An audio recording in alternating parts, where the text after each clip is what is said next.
जनाब सदर, पेश करदा करारदाद हम आजाद हैं। हमसे मुराद पाकिस्तान में जीता जागता सांस लेता एक एक इंसान, और आजाद से मुराद बेखौफ, लेकिन हमारे सरों पर तो हर वक्त खौफ की तलवारें मंडराती हैं। आजाद से मुराद खुद मुख्तार, लेकिन हमारे सियासतदान तो कशकोल थामे अमेरिका के सामने अपनी कौम की हमीयत का सौदा करते हैं।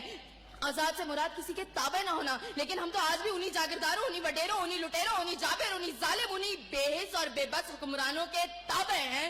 तो मंतकी एतबार से करारदाद अभी और इसी वक्त मुस्तरद होती है। अगर ऐवान में बैठा कोई एक नौजवान भी खड़े होकर ये कह दे कि हाँ, जितनी आजादी हमें मिली है इतनी ही काफी है, तो मैं अभी और इसी के वक्त यहाँ के बजाय वहां खड़ी हूँ। लेकिन जनाब सदर, हम आजाद नहीं। और ये किस आजादी की बात करते हैं जिस मुल्क में वाटर कूलर से लटकते हुए गिलास को भी जंजीरों में जकड़ के रखा जाता हो, उसमें इंसान क्या आजाद होंगे?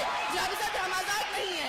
जनाब सदर, असल में मवाफकत में आने वाली मुकर्ररा खुद को डिज्नीलैंड की प्रिंसेस समझती है, क्योंकि ये जो कहानी हमें सुनाती रही वो पाकिस्तान तो हमने कभी देखा ही नहीं।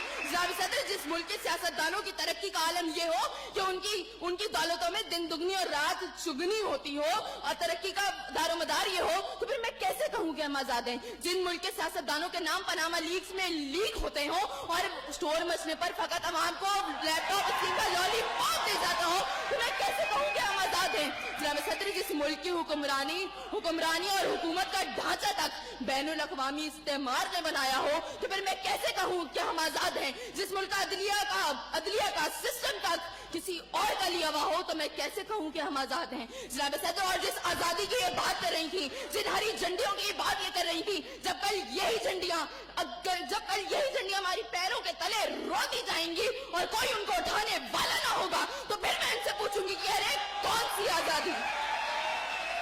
जनाब सदर, हम आजाद नहीं कि जब कश्मीर में हमारे भाइयों को मार मार के उनका भुतस निकाला जा रहा था, तो हम भारतीय मूवी सुल्तान को पाकिस्तान में सबसे मकबूल तरीन फिल्म बनाने में मसरूफ थे। तो मैं कैसे कहूँ कि हम आजाद हैं? जब बॉर्डर के पार हमारे मुसलमान भाइयों को मारा जा रहा था, तो मेरे मुल्क के सियासतदान आम की पेटियां और साड़ियां तोहफे में उनको भेज रहे थे। तो मैं कैसे कहूँ कि हम आजाद हैं? जनाब सदर, और हमारे नौजवानों के लिए, अभी रोड पर मैं देखती भी आई, हमारे नौजवानों के लिए आजादी का मकसद फकत बाइकों के साइलेंसर फाड़ के निकालने तक महदूद है। तो मैं कैसे कहूँ कि हम आजाद हैं? और जनाब सदर, जिस आजादी की ये बात करती है, शायद वो फकत सिर्फ दहशतगर्दों को हासिल है, क्योंकि अब उनका जब जहां जिसको दिल चाहता है मार देते हैं, और बड़ी आजादी से आकर मीडिया पर कहते हैं हाँ जिम्मेदारी कबूल। तो जवाब में हमारे सियासतदान फकत मुजम्मत करके नजर आते हैं। अरे कौन सी आजादी जिस देश में हर सिमत बर्बादी के साए हो और मुल्क के हर कोने में जुल्म और जबर के बादल छाए हो? तो मैं कैसे खुद को आजाद कहूँ जहाँ हक को हक कहने में जबान मेरी थर्राती है? मैं उस देश का वासी हूँ जहाँ मौत खुशी से आती है। मैं खुद को आजाद